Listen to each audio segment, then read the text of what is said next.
வணக்கம். வணக்கம். உங்க பேர் சொல்லுங்க. ஷீலா. ஷீலா. Yeah. உங்களோட சொந்த ஊரு? திருவண்ணாமலை. திருவண்ணாமலை. இங்க எப்போ வந்தீங்க? நான் 87ல. 87ல வந்தீங்க. ஓகே. சோ இன்னைக்கு எங்களுக்கு என்ன செஞ்சு காட்ட போறீங்க? இன்னைக்கு கோவா காஜா. கோவா காஜா. Yeah. இது ஒரு ஸ்வீட்டா? ஆமாங்க. ஓகே. இதுக்கு தேவையான பொருட்கள்லாம் சொல்லுங்க. மைதா மாவு, பாதாம், பிஸ்தா, முந்திரி, வெள்ளரி விரை, குங்குமப்பூ, கோவா, சர்க்கரை, நெய், பால், எண்ணெய். சூப்பர். இப்போ ஃபர்ஸ்ட் நம்ம என்ன பண்ணணும்? ஃபர்ஸ்ட் அந்த ஆயிலும் நீயும் 2 டேபிள் ஸ்பூன் ஆட் பண்ணி ஹீட் பண்ணிக்கிறோம். இதுலயா? இந்த வெசல்ல. சரி.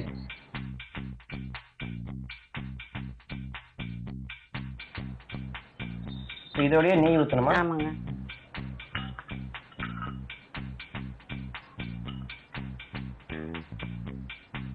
இது வந்து இதுல வச்சு மெல்ட் பண்ணிக்கணும் முதல்ல. ஓகே.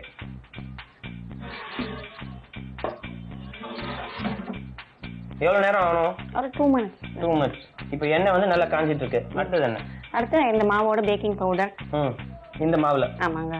ஓகே. ஃபர்ஸ்ட் இதுல என்ன கோதுமை மாவா? மைதா மாவு.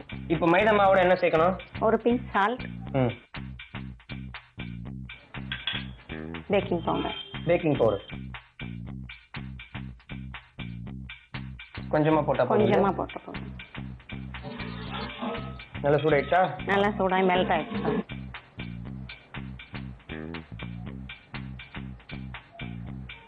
இந்த எண்ணெயில தான் இதை மிக்ஸ் பண்ணணும்.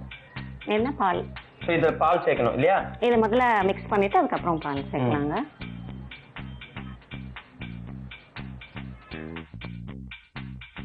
நல்லா மிக்ஸ் ஆயிடுச்சுங்க. இப்போ அடுத்து இது சின்ன சின்ன பால்ஸ் பண்ணி சின்னதா ஒரு பூரிஸ் மாதிரி பண்ணணும். ஓகேவா? அது உள்ள இத வச்சு அடைக்க போறீங்க. ஆமா. ஓகே. பண்ணனும். சர்க்கரை இதுல போட வேணாமா? வேண்டாங்க. அது பால்ல ஆட் பண்றது கடைசில. ஓகே. சின்ன சின்ன பால்ஸ் பண்ணிட்டு அதுக்கு அப்புறம் பூரிஸ் பண்ணணும். சரி.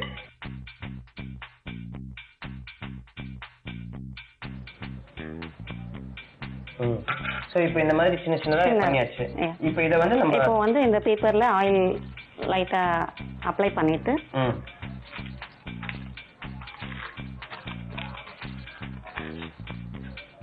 இதெல்லாம் பிளேஸ் பண்ணிடணும். ஈவன் கேப் விட்டு பிளேஸ் பண்ணிட்டு பிரஸ் பண்ணோம்னா சின்ன சின்ன பூரிஸ் கிடைச்சிடும் நமக்கு அட் அ டைம்ல.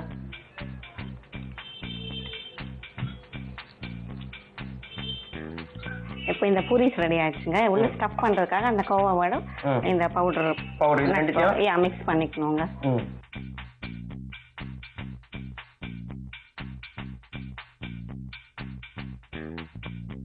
அப்போ இத மிக்ஸ் பண்ணிக்கலாங்க. இது plain கோவாவா இல்ல ஸ்வீட் கோவாவா? ஸ்வீட். யா. இந்த தந்தூரி ட்ரே மேல வெச்சுக்கலாங்க.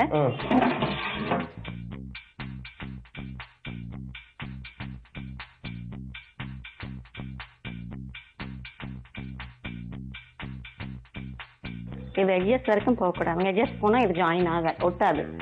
ஸோ அது வந்து கம்மியா வச்சு அட்ஜஸ்ட் பண்ணிடணும் ஃபர்ஸ்டே.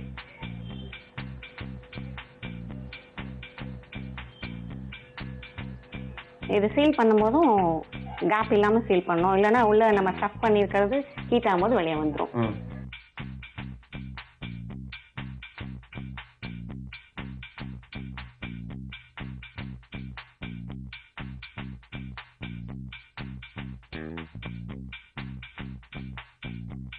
சோ இப்போ இத வந்து நம்ம இந்த ட்ரேல வச்சு உள்ள வைக்கணும். ஆமாங்க. ஆசிட் பேக் பண்ற மாதிரி இது நம்ம ட்ரே ஃபுல்லா கூட வச்சுக்கலாம். சோ இப்போ இத உள்ள வச்சிடலாமா? இதோட நம்ம இந்த மில்கோட சுகர் இந்த இதெல்லாம் ஆட் பண்ணி உள்ள வச்சிடலாம். அதுவும் பாயில் ஆகும், இதுவும் பேக் ஆயிடும் அதுக்குள்ள. சரி.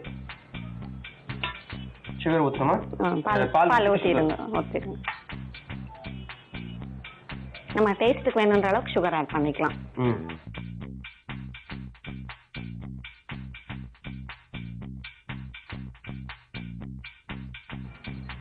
அதே மாதிரி இந்த நட்ஸ் பவுடரும் தேவையான அளவு.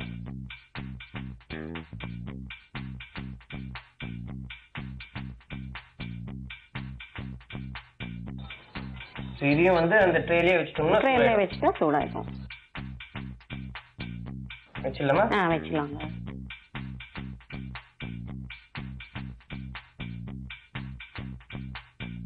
எவ்வளவு நேரம் ஆகுது? இது ஒரு ஃபியூ மினிட்ஸ் ஆகுங்க. இன் மீன் டைம் நம்ம அப்ப நடுவுல வந்து திருப்பி வச்சுக்கணும் வெயிட் பண்றதுக்கு.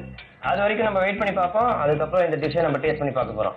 இப்போ நல்ல ஒரு ஸ்மெல் வந்துட்டு இருக்கு. பால் வந்து சூடா இருக்குங்க. அதை எடுத்து வெளியே வச்சுட்டு மீதி அப்புறமா திரும்ப பேக் பண்ணிக்கலாம். சரி.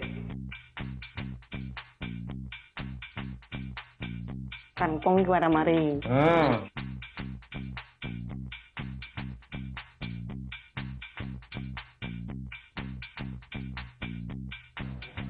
இது ஒரு நிமிஷம் blend பண்ணிக்கலாங்க.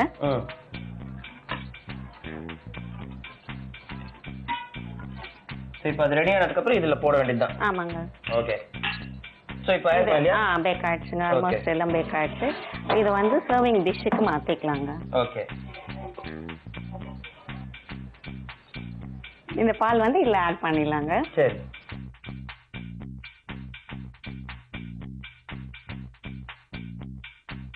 சோ இப்போ நம்மளோட இந்த டிஷ் ரெடி. ஒரு 2 மினிட்ஸ் இது வந்து இந்த பால் வந்து இதோட சக்க ஆகிற வரைக்கும் ஒரு 2 மினிட்ஸ் வெயிட் பண்ணிட்டு அப்புறம் நம்ம சர்வ் பண்ணலாம். இதோட பேர் என்ன சொன்னீங்க? கோவா காஜா. சோ இப்போ இந்த கோவா காஜா ரெடி. ரெடிங்க. டேஸ்ட் பண்ணி பார்த்துட்டுமா? பாருங்க. ஓகே, கோவா காஜா இதை டேஸ்ட் பண்ண போறோம். ஆனா அதுக்கு முன்னாடி சின்னதா ஒரு ரீகேப். கோவா காஜா ப்ரிப்பேர் பண்றதுக்கு உங்களோட எலக்ட்ரிக் தந்தூரை முதல்ல ப்ரீ ஹீட் பண்ணிக்கோங்க. அதுல வந்து தேவையான அளவு எண்ணெய், தேவையான அளவு நெய், இதை வந்து கொஞ்சம் ப்ரீ ஹீட் பண்ணி நல்லா மெல்ட் பண்ணிக்கோங்க. அதுக்கப்புறம் ஒரு பவுல் எடுத்துக்கோங்க. அந்த பவுல்ல தேவையான அளவு மைதா மாவு சேர்த்துக்கோங்க. அந்த மைதா மாவோட தேவையான அளவு உப்பு சேர்த்துக்கோங்க. பேக்கிங் பவுடர் தேவையான அளவு சேர்த்துக்கோங்க. ப்ரீ ஹீட் பண்ணி வச்சிருக்க நெய்யும் எண்ணெயும் இதுல ஊத்தி நல்லா ஈவனா மிக்ஸ் பண்ணிக்கோங்க. மிக்ஸ் பண்ணதுக்கு அப்புறம் இதுல தேவையான அளவு பால் ஊத்தி அதை நல்லா திக்கா ஒரு கலவையா மிக்ஸ் பண்ணி தனியா எடுத்து வச்சுக்கோங்க. அதுக்கப்புறம் அதுல இருந்து வந்து சின்ன சின்ன உருண்டைகளா பிடிச்சு நீங்க அதை பிளாட்டா ஒரு பிளாஸ்டிக் ஷீட்ல வச்சு ஈவனா தட்டிடுங்க. தட்டினதுக்கு அப்புறம் பிஸ்தா, முந்திரி, பாதாம், வெள்ளரி விதை, குங்குமப்பூ இந்த பொடியை எடுத்துக்கோங்க. இதை வந்து கோவாவோட மிக்ஸ் பண்ணிக்கோங்க. பிளாட்டா தட்டி வச்சிருக்கிற மாவுல வந்துட்டு நீங்க கொஞ்சம் கொஞ்சமா பிளேஸ் பண்ணி ஈவனா குழக்கட்டி எப்படி மூடுவோமோ அதே மாதிரி இந்த கலவையை மூடிட்டு நீங்க எலக்ட்ரிக் தந்தூர்ல வச்சிருங்க. அதுக்கப்புறம் பால் எடுத்துக்கோங்க. அதை ஒரு பவுல்ல டிரான்ஸ்ஃபர் பண்ணிக்கோங்க. அதோட தேவையான அளவு சக்கரை ஆட் பண்ணிக்கோங்க. அதுக்கப்புறம் ஏற்கனவே பொடி பண்ணி வச்சிருக்கிற பாதாம், பிஸ்தா, முந்திரி, வெள்ளரி விதை, குங்குமப்பூ இந்த பொடியை வந்துட்டு சேர்த்து நல்லா கலரி விட்டுக்கோங்க. இதையும் எலக்ட்ரிக் தந்தூர்ல வச்சு நல்லா ஹீட் பண்ணிக்கோங்க. ஹீட் பண்ணதுக்கு அப்புறம் நீங்க ஏற்கனவே நம்ம ப்ரிப்பேர் பண்ணி வச்சிருக்க காஜாவை 2 சைடும் ஈவனா கோல்டன் ப்ரௌன் ஆற வரைக்கும் நீங்க வந்துட்டு அதை திருப்பி விட்டுட்டே இருங்க. அதுக்கப்புறம் அந்த ஹீட் ஆன பாலை எடுத்து அதை ஒரு பவுல்ல டிரான்ஸ்ஃபர் பண்ணி ப்ரிப்பேர் ஆன இந்த காஜாஸை வந்து அதை டிப் பண்ணி நீங்க சாப்பிட்டீங்கன்னா உங்களோட கோவா காஜா தயாருங்க.